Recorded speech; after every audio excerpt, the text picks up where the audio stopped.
मोठं दुःख कोणचं बाईला? पुरुष जरा समजू शकतात, जरा धीर धरतात, पण बाईला ते पोरग अंगावून गेलं आणि आई जर म्हणले नाही आता हसताय, नहाक मारू द्या, मग बघा काय होईल. रडून रडून डोळे सुचतील तुमचे. नवरा म्हणला काय झालं? अंगावरून गेला, पण माझ्याकडे बघितलं नाही. नवरा म्हणला जाऊ दे, तू बघ, आपण महाराजांच्या कीर्तनाला जातो ना. तो बघत नाही, तू बघ कुठे बिघडलं. काय तुझा मान अपमान होतोय, काही बिघडत नाही, तू बघायला शिक. मग असंच करते बरं का. काय हे बघा, कीर्तनामधून संसारी घेऊन जा, परमार्थी घेऊन जा, दोन्ही चांगलं होईल तुमचं बरं का. वारकऱ्याचं कीर्तन हे एकांगी कीर्तन नाही. वारकऱ्याचं कीर्तन म्हणजे संसार टाकून परमार्थ नाही. एक मुलगा आईचं भांडण झालं, आई मी तुला मानणार नाही, तो तोंड बघणार नाही. ती म्हणली दे रे सोडून, तोंड बघ नाही तर नको बघूस, पण या पोटातच 9 महिने मी तुला वागवलंय, जा आता जिचं बघायचं तिचं नीट बघून घे म्हणजे झालं. काय माणसांना आनंद वाटतो हो, कारण हा त्यांचा रोजचा अमृतानुभव आहे घरातला.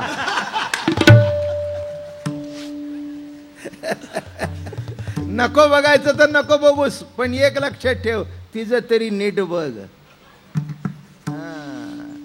काय लक्षात घ्या मी काय म्हटलं ते. मग ती म्हणली अरे तू काय नाही म्हणतोस, मीच तुझी आई आहे. तसंच बापाला म्हणला जा सोडून दे, म्हणला जा काही बिघडत नाही, कोणाचंही नाव लाव. जमतं का? कोणाचं नाव लावून जमत नाही. दुसऱ्याचं जरी लावलं तरी आतून सांगतो चुकलंय, आपला बाप तो आहे. आईचं खंडन नाही, बापाचं खंडन नाही. मरक्या काय कळलं? मरक्या बापाचं खंडन नाही, मरक्या आईचं खंडन नाही. तर अविनाश जे चैतन्य आहे त्याचं आहे नाहीची काय चर्चा करतोस? फक्त कीर्तनामध्ये यावं, त्याचं भजन करावं आणि त्याच्या नामस्मरणातून आनंद भोगावा. माणसं म्हणतात तुकाराम महाराजांनी कोणी त्यांना वाकडं बोललं तर ते का वाकडं बोलले नाहीत? वाकडं बोलायचं कारणच नव्हतं, त्यांना माहिती होतं वाकडं सुद्धा तोच आहे. माझं बोलणं कळलं का? म्हणून बोलायचं काही कारण नाही. बोलायचं काही कारण नाही. एक लक्षात घ्या, आई जर मारून लागली तर कोणाचं पाय धरावे? शेजारच्याचे नाही, आईचेच. सिद्धांत बरोबर माहिती आहे, लक्षात ठेवा. संसारामध्ये सुख दुःख येते हे हरीचंच सगळं लक्षण आहे. कधी लाड करतो, कधी थप्पड देतो. पण एक तुम्हाला धडा सांगतो आज, कितीही संकट आली, किती जरी उलट सुलट असलं झालं तरी दुसरीकडे जाऊ नका, पांडुरंगाचेच पाय धरा. दृष्टांत सांगू, दृष्टांत सांगू. काय झालं? आई मारत होती, एक चपाटा दिला, दुसरा दिला, दुसरा दिला, तिसरा दिला. ते पोरग काय केलं? पळत पळत शेजारच्या मावशीकडे गेलं. शेजारच्या मावशीकडे गेले, तिला राग आला बरं का. मग तिनं सोडून आणलं आणि पुन्हा मारलं. गावभर फिरतोस, गावभर फिरतोस का? शेजारच्या मावशीकडे गेला काय जेवायला? ती देणार आहे तुला. म्हणून एक सांगतो, मार वाचवायचा असेल, दुःख वाचवायचं असेल, त्याच्या पायाला मिठी मारावी. आई नको ग मारू, आई नको ग मारू. आता नाही ग सहन होत, नाही ग सहन होत. आई मला जवळ घे. मग तीच उचलून घेते, जवळ घेते, लाड घेते. कशी चांडाळणी मी तुला मारलं रे, आता लाडू करून देते. तसं दुःख आल्यानंतर आई सुखाचा लाडू तुमच्या समोर ठेवील, पण ते मावशीची पाय धरून नाही. जर संपुष्टी तो तुमचे आहे तर घाबरता कशाला? पण तुम्हाला इथे आहे त्याची प्रचितीच येत नाही. ते परवा असं प्रवचन सांगितलं मी अमृतानुभवाची, की पुढिलांची दृष्टी चोरी जे हा दृष्टी बंद निपजे परी नवल लाघव तुझे जे आपण पे चोरी. आपल्याला चोरून राहिलाय नाही का? सर्वात आहे गंमत आहे त्या प्रभूची, तो आतून सांगतो मी नाही. मी नाही, मी नाही. अरे पण मी नाही हे सांगतो कोण? एक दृष्टांत देतो. हा मस्त. काय झालं, एक दोन मुलं होती. एक थोडंसं शहाणं होतं, एक आपलं मोठं गोजीरवाणी, मोठं गोड होतं. सतत आपलं आईच्या भोवती फिरत राहायचं. मग मुलं बाहेर खेळायला गेली होती. खेळायला गेल्यावर घरात आली. आल्यानंतर मग आई आई आई आई आई आई आई आई आई आई लालू, आई चकली.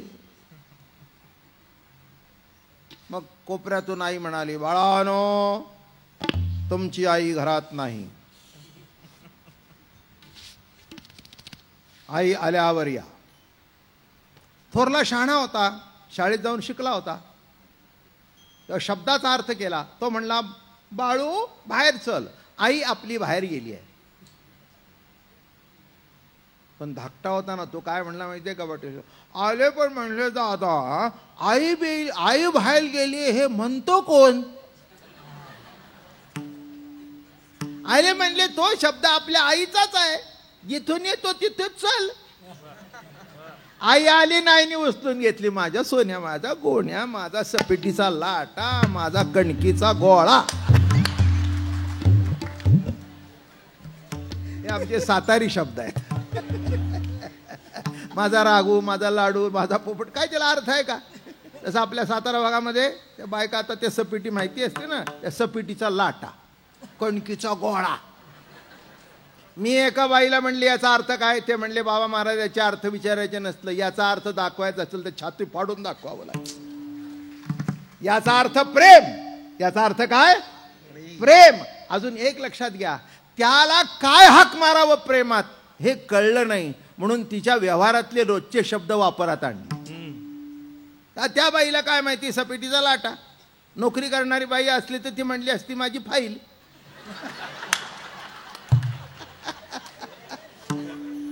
अगं माझं फाउंटेन पेन, अगं माझा कॉम्प्युटर, माझा माऊस. बरोबर. तिला ते माहीतच नाही. जुन्या काळची बाई, माझा सपेटीचा लाटा, माझा कणकीचा गोळा. असं आता हे बघा काय असतं, जेव्हा आपल्याला शब्द सुचत नाहीत तेव्हा जे आपण रोज शब्द वापरतो त्याचा वापर करून कसं तरी त्या बाळावरचं प्रेम प्रगट करायचं. तसं तुझं सगुण म्हणो की अनुमान. सगुण निर्गुण एकू गोविंदू रे. आता वेद मोठा, त्याच्याकडे हे शब्द होते. तुझं दृश्य म्हणो की अदृश्य रे. दृश्य अदृश्य एकू गोविंदू रे. तुझं स्थूल म्हणो की सूक्ष्म रे. स्थूल सूक्ष्म एकू गोविंदू रे. तुझा आकार म्हणो की निराकार रे. आकार निराकार एकू गोविंदू रे. अनुमानेना अनुमानेना. कसा अनुमान करता? एवढाही तोच आहे आणि एवढाही तोच आहे. कसा अनुमान करता? विठ्ठल जळी स्थळी भरला, रीता ठाव नाही उरला, अजिम्या दृष्टीने देखीला. सर्व ठिकाणी जर परमात्मा तोच आहे, अणुरेणूमध्ये सुद्धा तोच भरलेला आहे. कुणाला हाक मारावी नको, त्याला हाक मारूच नाही. हाके सरसी उडी घालोन या स्तंभ फोडी, ऐशी कृपावंत कोण माझ्या विठाई वाचून. काय सांगतात? हाके सरशी उडी धावोन या स्तंभ फोडी, ऐसी कृपावंत कोण माझ्या विठाई वाचून. कोणाला हाक मारू जाऊ नको. संतावर एवढी संकट आली, विठुराया पांडुरंगा धाव रे धाव, धाव रे धाव, धाव रे धाव. तो इथेच आहे. जेव्हा त्या मारवाडमध्ये गेले, थोडक्यात सांगतो, ज्ञानेश्वर महाराज चिमणीहून रिद्धी सिद्धी प्राप्त होत्या, पिऊन आले पाणी. ते म्हणाले, ओ नामदेव महाराज आम्ही तुम्हाला चिमणी करतो, तुम्ही पाणी पिऊन या. आता नामदेव महाराज कसले ते म्हणले, माऊली क्षमा करा, तुम्ही मोठे आहात, आमच्यापेक्षा ज्येष्ठ आहात, पण एक सांगू का, रिद्धी सिद्धीच्या आधाराने चिमणी होऊन पाणी पेक्षा तो मिळाला का? जेवाया बैसशी येथे घेई, विडा धावत बुडबुडा ये बाप्पा, ये धावत ये. जेवाया बैसशी येथे घेई विडा, धावत दुडदुडा येई बाप्पा. अरे पांडुरंगा धावत ये, धावत ये. आणि शेवटी म्हणले हृदय निवासी पांडुरंगा म्हटल्यावर समोर आलो, असं फुगून उभं राहिलो. ते विहिरीचं पाणी असं वर आलं उत्संबळून. नामावं काय एवढा उशीर केला. ज्ञानेश्वर महाराज लांबून बघत होते. नामदेव आया हे मला पाहिजे तुमच्याकडून. नामदेव आया हे मला तुमच्याकडून पाहिजे. माऊली हे ज्ञानाने भेटत नाही, हे नामाने भेटतं. हृदय निवासी म्हटल्यावर समोर उभे राहिले. ते म्हणले एवढा उशीर केला. ते म्हणले तू म्हणला जेवायला बैसीची येते गे विडा, मग जेवायचं पान बघावं लागलं, विडा बघावा लागला. तू म्हणेल तसं झालो. तू म्हणणार हृदय निवासी समोरच उभा राहिलो. असला मला कळत नाही. नामयाचे प्रेम केशवची जाणे, केशवासी राहणे नामयासाठी. नामा तोच केशव, केशव तोची नामा. दोन्ही भिन्न नाहीत. म्हणून लक्षात ठेवा, ज्ञानही देव आहे, नामही देव आहे. हे संप्रदायाचं वैशिष्ट्य आहे. म्हणून तुकोबाराय म्हणाले एवढा एवढा एवढा एवढा एवढा एवढा प्रभू भावे तेने संपुष्टी राहावे, संपुष्टी राहावी. एवढाच एवढाच. बघा ना, एवढा मोठा होता तर यशोदेच्या मांडीवर एवढा एवढा होऊन आला, लहान एवढा बाळ होऊन आला असा. सगळ्या गवळणीने बघितलं, कौतुक बघितलं. ब्रह्म आणि गोवळपणे यज्ञ भोगता आणि उच्चिष्ट. ब्रह्म आणि गोवळपणे काय गंमत आहे. किती लहान ते बाळ कसं दिसत होतं बघा, सुंदर असं गोड गोड गोड गोड गोड गोड. कृष्ण परमात्मा. माणसं म्हणतात बायको वाईट आहे, घरदार वाईट आहे. रे कुठे सोडतो? जिथे जाईल तिथे बाई आहे, जिथे जाईल तिथे बुवा आहे. आणि शेवटचं सांगू का, जिथे जाईल तिथे पोट आहे. अरे जिथे जाईल तिथे पोट आहे. आणि पोट आहे म्हटल्यानंतर बाकीचं सगळं कशाला मिजास मारतो सुगीच. ज्ञानेश्वर महाराज म्हणाले असोनी असोनी असोनी. आणि हे बघा, काही लोकांना वाटतं बायका पोरं म्हणजे संसार. एक सांगू का, शास्त्र असं सांगतं जन्म मरण हा संसार, त्याच्यातून सुटकी. एक मनुष्य मला म्हणाला मला या जन्म मरणाच्या फेऱ्यातून सुटायचं आहे. म्हटलं हे बघ, जन्म झालाय हा तर एक घोटाळा झालाच आहे. कदाचित ती तुझ्या वडिलांची चूक असेल. तेव्हा जन्म झाला हा तर एक मोठा घोटाळा झालाय. तुझ्या डबल ओझं घात नाही. आता मरण चुकव. गप्पा खूप मारता येतात महाराज. तुकाराम महाराज भजनाच्या नादामध्ये इतके तल्लीन झाले. ते म्हणले अरे दे, कोण जन्माचा विचार करतो? जिथे जाईल तिथे तो जर बरोबर आहे. रात्री 1 वाजता बाई घरी आली. आई म्हणाली अगं 1 वाजता घरी आलीस, त्यात काय ग, ते होते ना. काय कळतंय का नाही? साधा नवरा बरोबर असला तर बाई घाबरत नाही. जर प्रभू आमच्या बरोबर असेल तर जन्म मरणाला घाबरायचं कारण काय?